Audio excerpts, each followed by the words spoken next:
नमस्कार मु दीपक सेनापति।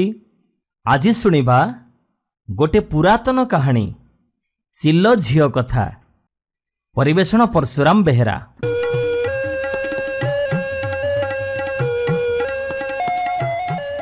गोटे गाँव रे गोटे धनी कुंभार थाए। तार अनेक गुड़िए झियो। बहु पूजा पाठ करी भी तार पुओटीए हो न थाए।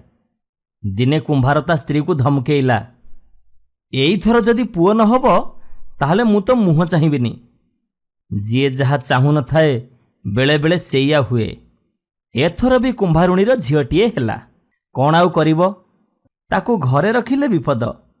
तरबରରେ हांडी भितरे झियो को पुरेई पलम घोड़ेई ताकू नईरे भसेई देला। सेठी गोटे केउट माछ धरुथिला। हांडीटाए भासी जाउथिबार देखि ना नेकी दौड़ी आसिला। पलम खोली देखिला बेलकू हांडी भितरे झियोटीए कुआं कुआं करुची। ताको हातरे धरी गेल करू करू चिलटीए कौठी थिला ताको झांपी नहीं गला। चिल बहुत दूर उड़ीगला परे गोटे गछ डालरे बसी देखिला, एईटा माछ नुह, गोटे मनीष पिला मु झांपी आनिछि। सेउठु चिल कौन कला, ताकू नहीं बसारे पालिला। किए भल लुगापटा आउ खाइबा जिनिस नहीं जाउथिबार देखिले चिल ता झियो पाई से सबको झांपी आने। राजजेमा गाधोथिला बेले सिंदूर अलता बासना तेल अतर शाढ़ी अलंकार सबू चोरई आनला। एमिति एमिति चिल बसार झियोटीर दिन सुरुखुरी कटि जाउथाए। यौवन हेला क्षणी झियर चेहरा माजिला दर्पण परी झटकी उठिला। दिने चिल कहिला, आलो झियो, मु तो केते दूर दूरांत को चरिबाकू जाउची, तू बसारे एकुटिया रहुचु। जदि विपद पड़े ताहले तू स्मरणा करिबू। तू एई गीतटी बोलिले मु तो पाखरे सांगे सांगे पहुंची जीबी। तू कहिबू, आरे बतासिया ओस्त पतर हलेई जा आउ मो माँ को घेनिया। दिने गछ डालरे बसी चिल झियो मुंड कुंडौ थाए। 7 हाथ लंबर बाळ केरा केरा ही तळकू झुलु थाए। महाजन पुओ सेई बाटरे गला बेले गछ मूଳରେ टिके बसी पड़िला। एई समय ता मुंड उपरे गोटे बाळ पड़िला।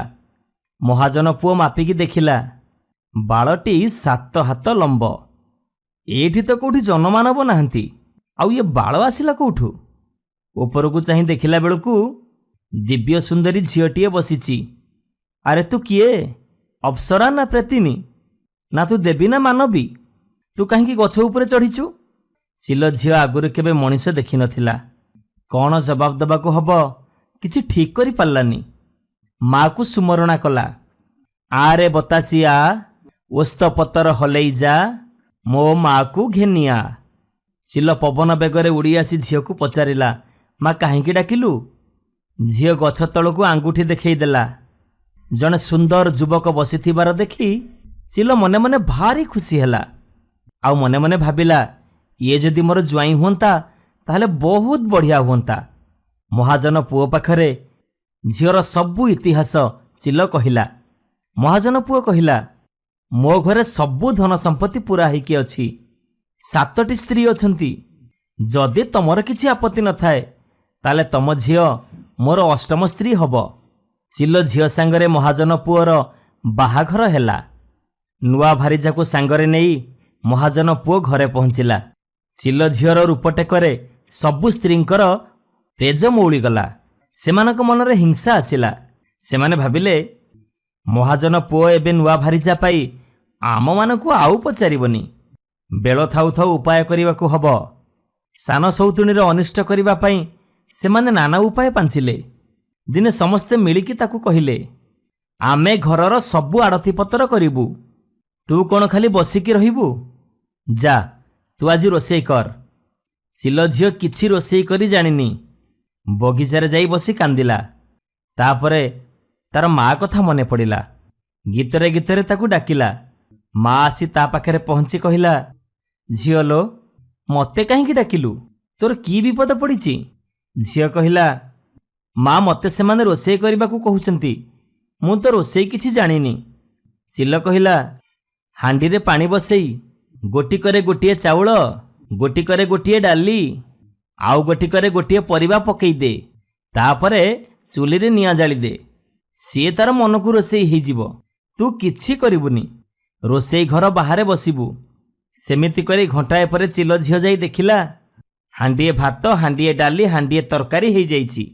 ସବୁ ସଉତୁଣୀମାନଙ୍କୁ ବସେଇ ପତର ପକେଇ ପରସି ଦେଲା। ସଉତୁଣୀମାନେ ଆଗରୁ ସୂତ୍ର କରି ପତର ତଳେ ଗାତ ଖୋଳିଥାନ୍ତି। ଚିଲ ଝିଅ ଯେତେ ପରସୁଥାଏ କେବେ ନାହିଁ କରୁନଥାନ୍ତି। ସବୁ ଡାଲି ଭାତକୁ ସେଇ ଗାତରେ ଗଳେଇ ଦେଉଥାନ୍ତି। କିନ୍ତୁ ହାଣ୍ଡିରେ ତ ଡାଲି ଭାତ ତରକାରୀ ଅସରନ୍ତି। ଯେତେ ଦେଲେ ବି ସରିଲାନି। ସଉତୁଣୀମାନେ ଲଜ୍ଜା ପାଇ ଉଠିଗଲେ। ଦିନେ ସଉତୁଣୀମାନେ କହିଲେ, ଗୁହାଳ ପୋଛ। ଚିଲ ଝିଅକୁ ତ ଗୁହାଳ ପୋଛି ଆସେନି। ସେ ବସିକି କାନ୍ଦିଲା। ମାଆକୁ ଗୀତରେ ଡାକିଲା। ମା ଆସି କହିଲା, ହଇଲୋ ଝିଅ, ପୁଣି କାହିଁକି ମୋତେ ଡାକିଲୁ? ଝିଅ କହିଲା, ମୋତେ ଗୁହାଳ ପୋଛିବାକୁ କହୁଛନ୍ତି, ମୁଁ ତ ସେ କାମ ଜାଣିନି। ଚିଲ କହିଲା, ତୁ ଗୋଟେ ଖଡ଼ିକା ଧରି ଗୁହାଳ ଛୁଇଁ ଦେଇଯିବୁ, ସେ ତା ମନକୁ ସଫା ହେଇଯିବ। ସଉତୁଣୀମାନେ ସବୁଦିନଠାରୁ ଗୁହାଳ ବେଶୀ ସଫା ହେବା ଦେଖି ଅବାକ ହେଇଗଲେ। ମହାଜନ ପୁଅ ଚିଲ ଝିଅକୁ ଦିନକୁ ଦିନ ବେଶୀ ଭଲ ପାଇବାକୁ ଲାଗିଲା। ସଉତୁଣୀମାନେ ହିଂସାରେ ଜଳିଲେ। ଥରେ ମହାଜନ ପୁଅ ସବୁ ସ୍ତ୍ରୀମାନଙ୍କୁ 3 ସେର କରି ତୁଳା ଦେଲା। ଆଉ କହିଲା, ମୋ ଲାଗି ଲୁଗା ବୁଣି ଦିଅ। 7 ଭାରିଯାଯାକ କାମରେ ଲାଗିଗଲେ। ମଞ୍ଜି କଢ଼ା, ସୂତା କଟା, ଲୁଗା ବୁଣା ଏମିତି ଚାଲିଲା। ଚିଲ ଝିଅ ଗୁମ୍ ମାରି ବସିଲା। ସେ କେମିତି ସୂତା କାଟିବ ଆଉ ଲୁଗା କେମିତି ବୁଣିବ? ସଉତୁଣୀମାନେ ଦେଖେଇ ଦେଖେଇ କହୁଥାନ୍ତି, ଏଇଥର ମଜା ବାହାରିଯିବ। ଚିଲ ଝିଅ ତା ମାଆକୁ ସୁମରଣା କଲା। ମା ଆସିଲାରୁ କହିଲା, ମା, ମୁଁ ଲୁଗା କେମିତି ବୁଣିବି? ଚିଲ କହିଲା, ତତେ କିଛି କରିବାକୁ ହବନି। 2ଟି ପେଟରାରେ କିଛି କିଛି ତୁଳା ରଖିଦେ, ସିଏ ତା ମନକୁ ଲୁଗା ବୁଣି ହେଇଯିବ। ତୁ ପେଟରା ଖୋଲିବୁ ନେଇ। ମହାଜନ ପୁଅର ଜନ୍ମଦିନ, ଏ ପେଟରା 2ଟି ତାକୁ ଉପହାର ଦେବୁ। ସଉତୁଣୀମାନେ ଗର୍ବରେ ଫୁଲୁଥାନ୍ତି। ପାଦ ତାଙ୍କର ତଳେ ଲାଗୁନଥାଏ। ସେମାନେ ଲୁଗା, ଚାଦର, ଗାମୁଛା ଆଦି ଅତି ଯତ୍ନର ସହିତ ବୁଣି ମହାଜନ ପୁଅକୁ ଉପହାର ଦେଲେ। ଚିଲ ଝିଅ ପେଟରା 2ଟି ଦେଲା। ମହାଜନ ପୁଅ ରାଗିକି କହିଲା, ଲୁଗା କାହିଁ? ଚିଲ ଝିଅ କହିଲା, ସେଇ ପେଟରା ଭିତରେ ଅଛି। ସତକୁ ସତ ଖୋଲିକି ଦେଖିଲା ବେଳକୁ ପେଟରା 2ଟିରେ ପାଟ ଲୁଗା ଭର୍ତ୍ତି ହେଇଛି। ତା ତୁଳନାରେ ସଉତୁଣୀମାନଙ୍କର ଲୁଗା ମୋଟା ଆଉ ଅସୁନ୍ଦର। ମହାଜନ ରାଗିକି ସବୁ ଚିରିଦେଲା। ସଉତୁଣୀମାନେ ଲଜ୍ଜା ପାଇଲେ। ସଉତୁଣୀମାନେ କୌଣସି ପ୍ରକାରେ ବୁଝିପାରିଲେ ଯେ ଗୋଟିଏ ଚିଲ ଆସି ତାକୁ ସବୁ କାମରେ ସାହାଯ୍ୟ କରୁଛି। ସେମାନେ ଲୁଚି ଲୁଚି ସାନ ସଉତୁଣୀଠାରୁ ଚିଲକୁ ଡାକିବା ଗୀତଟି ଶିଖିଗଲେ। ତାର କଣ୍ଠ ଅନୁକରଣ କରି ସେମାନେ ଚିଲକୁ ଡାକିଲେ। ଚିଲ ଯେମିତି ଆସିଲା ତାକୁ ଛାଞ୍ଚୁଣିରେ ପିଟି ପିଟି ମାରିଦେଲେ, ଆଉ ଖତଗଦାରେ ପୋତି ପକେଇଲେ। ଚିଲ ଝିଅ ପରେ ଗୀତ ବୋଲି ଯେତେ ଡାକିଲା, ମା ଆଉ ତାର ଆସିଲାନି। ସେ ବୁଝିଗଲା ଯେ ସଉତୁଣୀମାନେ ତାକୁ ମାରି ଦେଇଛନ୍ତି। ସେ ବାହୁନି ବାହୁନି କାନ୍ଦିବାକୁ ଲାଗିଲା। ଥରେ ମହାଜନ ପୁଅ ବଣିଜ କରିବାକୁ ଗଲା। ସ୍ତ୍ରୀମାନଙ୍କୁ କହିଲା, ଦେଖ, ସାନ ଭାରିଜା ଗୋଡ଼ରେ ଯେମିତି କଣ୍ଟା ନ ଫୁଟେ, ତାକୁ ତମମାନେ ସାନ ଭଉଣୀ ପରି ଦେଖିବ। ଦିନେ ଗୋଟେ ବେପାରୀ ନଈରେ ନାଆ ଧରି ଆସିଲା।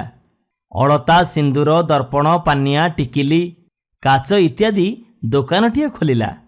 ଜିନିଷ କିଣିବା ପାଇଁ ଗାଁରୁ ଅନେକ ମାଇପେ ଆସିଲେ। ମହାଜନର 6 ଭାରିଜା ଯାଇ ଜିନିଷ କିଣି ଆଣିଲେ। ସାନ ସଉତୁଣୀ ସେମାନଙ୍କ ଆଖିରେ କଣ୍ଟା। ଏଇ ସୁଯୋଗରେ ସେମାନେ ତାକୁ ତଡ଼ିବା ପାଇଁ ଉପାୟ ଖୋଜୁଥାନ୍ତି। ସେମାନେ ବେପାରୀକୁ କହିଲେ, ଆମେ ତତେ ଗୋଟେ ସୁନ୍ଦର ଝିଅ ଦେବୁ, ତୁ ତା ବଦଳରେ ଆମକୁ କିଛି ଜିନିଷ ଦେବୁ। ଏଣେ ସାନ ସଉତୁଣୀ ପାଖକୁ ଆସି ଭାରି କଅଁଳେଇ ସଅଁଳେଇ କଥା କହିଲେ, ଯେମିତି ଗୋଟା ପଣେ ତାର। କହିଲେ, ଆମ ସାଙ୍ଗରେ ଚାଲ, ତୋର ଯାହା ଇଚ୍ଛା ତାହା କିଣି ଆଣିବୁ। ତାକୁ ଯେତେ ଫୁସୁଲେଇଲେ ଚିଲ ଝିଅ କିଛି ଶୁଣିଲାନି। ହେଲେ କ'ଣ ହବ, 7 କଥାରେ ସତୀ ଟଳେ। ଶେଷକୁ ଚିଲ ଝିଅ କହିଲା, ହଉ ତେବେ ଚାଲ। ଚିଲ ଝିଅ ଯେମିତି ଡଙ୍ଗାକୁ ଉଠିଛି, 6 ସଉତୁଣୀ ବେପାରୀକୁ ଠାରିଦେଲେ। ସେ କୂଳରୁ ନାଆ ଛଡ଼େଇ ଦେଲା। ବେପାରୀ ଚିଲ ଝିଅକୁ ସାଙ୍ଗରେ ନେଇ ଶୁଖୁଆ ଜଗେଇଲା। ତା ଦୁଃଖର ସୀମା ରହିଲାନି।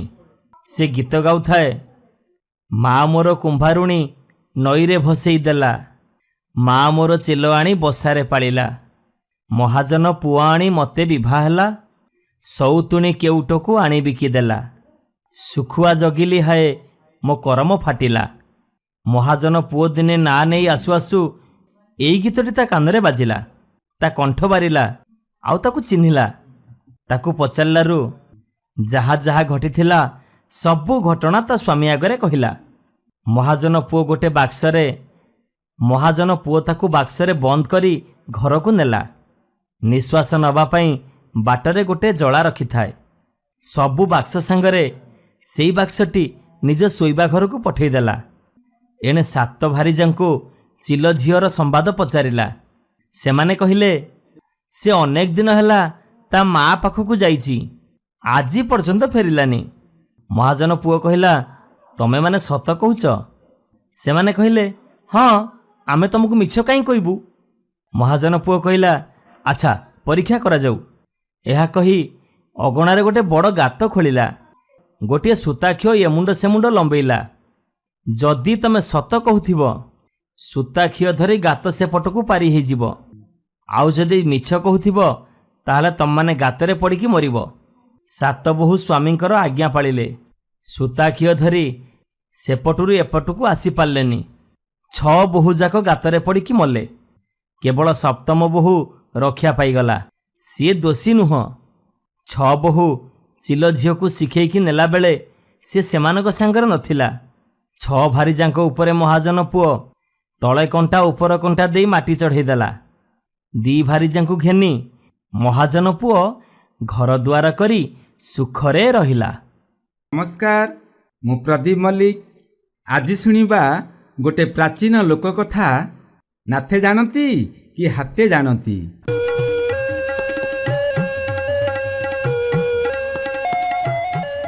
ଗୋଟିଏ ଦେଶରେ ଜଣେ ରଜା ଥିଲେ। ସେ ରଜାଟି ବଡ଼ ନିର୍ବୁଦ୍ଧିଆ, ବଡ଼ ଓଲୁ। ଦିନେ ଚୋରି କେମିତି କରନ୍ତି ଏହା ଜାଣିବାକୁ ତାଙ୍କର ମନ ହେଲା। ଦେଖିଲେ ଯେ ଇଏ ତ ଦିନ ବେଳୁଟା, ରାତି ନହେଲେ ତ ହବ ନାହିଁ।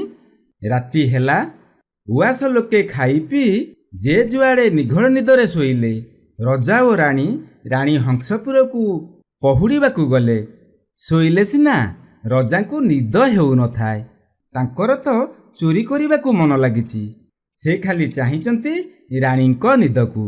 ରାଣୀକୁ ନିଦ ହୋଇଗଲେ ସେ କେମିତି ଖସିବେ। ଦେଖୁ ଦେଖୁ ରାଣୀକି ନିଘୋଡ଼ ନିଦ ହୋଇଗଲା। ରାଣୀ ଶୋଇପଡ଼ିବାରୁ ରଜା କିଛି ଖୁଡ଼ ଖାଡ଼ ନ ହୋଇ ଧୀରେ ଧୀରେ ହୋଇ ଉଆସରୁ ପଦାକୁ ବାହାରି ପଡ଼ିଲେ। ବାହାରି ପଡ଼ିଲେ ସିନା, ରଜା ପୁଅ ଲୋକ, ଚୋରି କେମିତି ଜାଣନ୍ତି ନାହିଁ। ସେଥିରେ ପୁଣି କିଟିକିଟି ଅନ୍ଧାର, ମୁହଁକୁ ମୁହଁ ଦିଶୁନାହିଁ। ଦାଣ୍ଡରେ ଜନପ୍ରାଣୀ କେହି ନାହାନ୍ତି। ଏକାବେଳେ ସବୁ ସୁନସାନ। ରାଜାଙ୍କୁ ଡର ମାଡ଼ୁଥାଏ। କ'ଣ କରିବେ? ଚୋରିରେ ତ ମନ ଲାଗିଥାଏ। ସେଇ ଅନ୍ଧାରରେ ଝୁଣ୍ଟି ଝୁଣ୍ଟି 7 କଚଡ଼ା ପଡ଼ି କେତେ ବାଟ ଗଲେ। ଯାଉ ଯାଉ ଭାବିଲେ, କାହା ଘରେ ପଶିବି? ବଡ଼ ଲୋକଙ୍କ ଘରେ ତ ପଶି ହବ ନାହିଁ। ଗଡ଼ ମୁଣ୍ଡରେ ଗୋଟେ ଯୋଗୀ ଘର ଥିଲା। ସେ ଘର ଖଣ୍ଡି ଟୁଙ୍ଗି ଘର। ସେ ଯୋଗୀର ସାଙ୍ଗିଆ ନାଥ। ନାଥ ଦିନ ଭିକାରୀ। ରୋଜ ଯାହା ଭିକ ପାଏ ସେଇଥିରେ ଚଳେ। ଆଉ ବାସି ଓଳିକି ଦାନା ନଥାଏ। ରଜା ଦରାଣ୍ଡି ଦରାଣ୍ଡି ତାରି ଦାଣ୍ଡ ଦୁଆରେ ପହଞ୍ଚିଲେ। ଦୁଆର କହିଲେ ଖଣ୍ଡେ ବାଉଁଶ ତାଟି। ତାଟିଟି ଖଣ୍ଡିଏ ଦଉଡ଼ିରେ ବନ୍ଧା ହୋଇଥାଏ। ରଜା ସେ ଦଉଡ଼ିଟି ଫିଟାଇ ତା ଘରେ ପଶିଲେ। ପଶିଲେ ସିନା, କିଛି ଦିଶୁନଥାଏ। ଖାଲି ତା କାନ୍ଥ ବାଡ଼ ଦରାଣ୍ଡିରେ। ଦରାଣ୍ଡୁ ଦରାଣ୍ଡୁ କାନ୍ଥ କିଳାରେ ଗୋଟେ ଲାଉ ତୁମ୍ବା ଲଟକା ଯାଇଥିଲା। ସେଇଟା ହାତରେ ବାଜିଲା। ତୁମ୍ବାଟା ହାତିଆ ଲାଉ ତୁମ୍ବା। ସେଇଟା ହାତେ କି 5 ପା ଲମ୍ବା। ଯୋଗୀ ସେଇ ତୁମ୍ବା ଧରି ନିତି ଭିକ ମାଗିଯାଏ। ରଜା ବିଚାରିଲେ, ୟାରି ଭିତରେ ନିଶ୍ଚୟ ଟଙ୍କା କଉଡ଼ି ସୁନା ରୂପା ଥିବ। ୟା ବିଚାରି ତାରି ଭିତରେ ହାତ ପୁରାଇଲେ। ହାତ ପୁରାଇବାରେ ଧଡ଼ ଖଡ଼ ଶବ୍ଦ ହେବାରୁ ଯୋଗୀର ନିଦ ଚାଉଁକିନା ଭାଙ୍ଗିଗଲା। ସେ କିଏରେ ବୋଲି ପାଟି କଲା। ରଜା ତା ପାଟି ଶୁଣି ଅତର୍ଚ୍ଛରେ ପଳେଇବାକୁ ବାହାରିଲେ। କିନ୍ତୁ ଯାଉଛନ୍ତି କେତେକେ? ତୁମ୍ବାରୁ ହାତ ବାହାରିଲେ ତ ଯିବେ। ସେ ହାତକୁ ଯେତେ ଭିଡ଼ୁଛନ୍ତି ତୁମ୍ଭାରୁ ହାତ ବାହାରୁ ନାହିଁ। ହାତିଆ ଲାଉ କିନା, ତା ମୁହଁଟା ସରୁ। ହାତ କାଢ଼ିଲା ବେଳକୁ ହାତର ସୁନା ଖଡ଼ୁଟା ଅଟକୁଛି। ବହୁତ ଭିଡ଼ା ଅଟରା କରିବାରେ ଭଉଁରୀଟା କେମିତି ଖସିଯିବାରୁ ଖଡ଼ୁ ପଟକ ତୁମ୍ଭା ଭିତରେ ରହିଗଲା। ଆଉ ରାଜାଙ୍କ ହାତ ବାହାରି ଆସିଲା। ଯାହା ହେଲା ହେଲା, ଆଉ ଖଡ଼ୁ କଥା ପଚାରୁଛି କିଏ? ଯୋଗୀ ଭୟରେ ରଜା ପ୍ରାଣ ଘେନି ଚମ୍ପଟ। ରଜା ଚୋରି କରି ଯାହା ପାଇଲେ ତ ପାଇଲେ, ଏବେ ରାଣୀ ନ ଜାଣିଲେ ରକ୍ଷା। ଏଇ କଥା ବିଚାରି ବିଚାରି ସେଇ ଅନ୍ଧାରରେ ଯାଇ ରାଜା ଉଆସରେ ପହଞ୍ଚିଲେ। ଚୁପ୍ ହେଇ ଶୋଇପଡ଼ିଲେ। ଶୋଇପଡ଼ିଲେ ସିନା ନିଦ ହେଲା ନାହିଁ। ବିଚାରୁଥାନ୍ତି, ରାତିରେ ସିନା ରାଣୀ ଖଡ଼ୁ କଥା ଜାଣିପାରିବେ ନାହିଁ, ଦିନ ହେଲେ ତ କଥାଟା ଧରା ପଡ଼ିବ। ସେତିକି ଉପାୟ କ'ଣ? କିଛି ଠିକଣା କରିପାରିଲେ ନାହିଁ। ଇମିତି ହଉ ହଉ ରାତି ପାହିଲା। ଆଲୁଅ ହେଲା। ରଜାରାଣୀ ସେଜରୁ ଉଠିଲେ। ରାଣୀ ଚାହିଁ ଦିଅନ୍ତି ତ ରଜାଙ୍କ ଶ୍ରୀହସ୍ତରେ ଖଡ଼ୁ ନାହିଁ। ରାଣୀ ପଚାରିଲେ, ଆଜ୍ଞା, ଶ୍ରୀହସ୍ତରୁ ରତ୍ନଖଡ଼ୁ କୁଆଡ଼େ ଗଲା? ରଜା ନ ଜାଣିଲା ପରି ଚୋରଙ୍କ ପରି ଏଣିକି ତେଣିକି ଚାହିଁ କହିଲେ, ତୁମେ ରଖିନାହ ତ? ରାଣୀ କହିଲେ, ମୁଁ ଖଡ଼ୁ ରଖି ଛାମୁକୁ ଟାପରା କରୁଛି। ରଜା କହିଲେ, ଆଉ କ'ଣ ହେଲା? ଦେଖିବଟି ତୁମର ସବୁ ଅଳଙ୍କାର ଠିକ୍ ଅଛି ତ? ରାଣୀ ରଜାଙ୍କର ଏପରି କଥା ଶୁଣି କହିଲେ, ଏପରି କ'ଣ କହୁଛନ୍ତି? ଆଜି ଗୁରୁବାର ସଂକ୍ରାନ୍ତି, ସୁନା ହଜିଲେ ଦୋଷ। ଶ୍ରୀହସ୍ତରୁ ରତ୍ନ ଖଡ଼ୁ କୁଆଡ଼େ ଯାଇଛି? ଖଡ଼ୁ କ'ଣ ହେଲା? ଖଡ଼ୁ କ'ଣ ହେଲା କୁହନ୍ତୁ? ରଜା କହିଲେ, ଆଏ କ'ଣ ହୋଇଥିବ? ସେଇ କଥା କେତେ ପଚାରୁଛ? ରାଣୀ କହିଲେ, ଆଜ୍ଞା, ପଚାରିବି ନାହିଁ। ସୁନା ହଜିଲେ ଦୋଷ। କ'ଣ ହେଲା କୁହନ୍ତୁ, ନହେଲେ ପ୍ରାୟଶ୍ଚିତ ହେରିକା କରିବା। ମୋ ରାଣ, ଖଡ଼ୁ କ'ଣ ହେଲା କହିଦିଅନ୍ତୁ। ରାଜା ବିରକ୍ତ ହେଇ କହିଲେ, ମୋତେ ଆଉ ବିରକ୍ତ କରନା। ଖଡ଼ୁ କଥା ନାଥେ ଜାଣନ୍ତି କି ହାତେ ଜାଣନ୍ତି। ରାଣୀ କିଛି ବୁଝି ନ ପାରି ଆବାକାବା ହୋଇ ପଚାରିଲେ, ଆଜ୍ଞା, ନାଥେ କ'ଣ ହାତେ କ'ଣ? ମୁଁ ତ କିଛି ବୁଝିପାରୁନାହିଁ। ରଜା ବିରକ୍ତ ହୋଇ ପୁଣି କହିଲେ, ନ ବୁଝିଲେ ନାହିଁ, ମୋତେ ବିରକ୍ତ କର ନାହିଁ। ରାଣୀ ସେତିକିରେ ତୁନି ନ ହୋଇ କଥାଟା ଜାଣିବାକୁ ବହୁତ ରାଣ ନିୟମ ପକାଇଲେ। କେଉଁ କୀର୍ତ୍ତି କଥା ଯେ ରଜା ସବୁ ଫିଟାଇ କହିଦେବେ। ରାଣୀ ବହୁତ କୁହାବଲା କଲା ପରେ ରାଜା ବାଧ୍ୟ ହୋଇ ସବୁ କଥା କହିଲେ। ଚୋରି କରିବାକୁ କାହିଁକି ମନ ହେଲା? ଅନ୍ଧାର ରାତିରେ କିପରି ଗଲେ? କେମିତି ସେ ନାଥ ଯୋଗୀ ଘରେ ପଶିଲେ? ଲାଉ ତୁମ୍ବାରେ କେମିତି ହାତ ପୁରାଇଲେ? ଆଉ ନାଥେ ପାଟି କରିବାରୁ ଆଉ ତୁମ୍ଭାରୁ ହାତ କାଢ଼ୁ କାଢ଼ୁ ତୁମ୍ଭା ଭିତରେ ସୁନା ଖଡ଼ୁ ଅଟକିଗଲା। ଏସବୁ କଥା ଭିନ୍ନ ଭିନ୍ନ କରି ବୁଝାଇ କହିଲେ। ରାଣୀ ଆଉ କ'ଣ କହିବେ? ମନେ ମନେ ଖୁବ୍ ବିରକ୍ତ ହେଲେ। ସୁନା ଖଡ଼ୁ ଯିବାରୁ ଗୁଡ଼ାଏ ବ୍ୟସ୍ତ ହେଲେ। ଦୋଷ କଟେଇବାକୁ ବହୁତ ଦାନ ପୂର୍ଣ୍ଣ କଲେ। ଚୋରି କରି ରଜା ଯାହା ପାଇଲେ ତ ପାଇଲେ, ଯାହା ଘଟିଲା ସେ କଥା ନାଥେ ଜାଣନ୍ତି, ଆଉ ରାଜାଙ୍କର ହାତେ ଜାଣନ୍ତି। ଏଣୁ ଏ ଲାଜ କଥା କେହି କାହାକୁ କହିପାରନ୍ତି ନାହିଁ। ନାଥେ ବିଚରା ସୁନା ଖଡ଼ୁ ପାଇଲା, ଆଉ ରାଜା ଯାହା ପାଇଲେ ତାଙ୍କ ହାତ ଜାଣେ। ଏଣୁ ଯିଏ ଅସତ ଉପାୟ କରି କ୍ଷତିରେ ପଡ଼େ, ତାକୁ ପଚାରିଲେ ସେ ଲାଜରେ କିଛି କହି ନ ପାରି କେବଳ ଏତିକି କହେ, ନାଥେ ଜାଣନ୍ତି କି ହାତେ ଜାଣନ୍ତି, ମୋତେ ଆଉ କିଛି ପଚାରନା।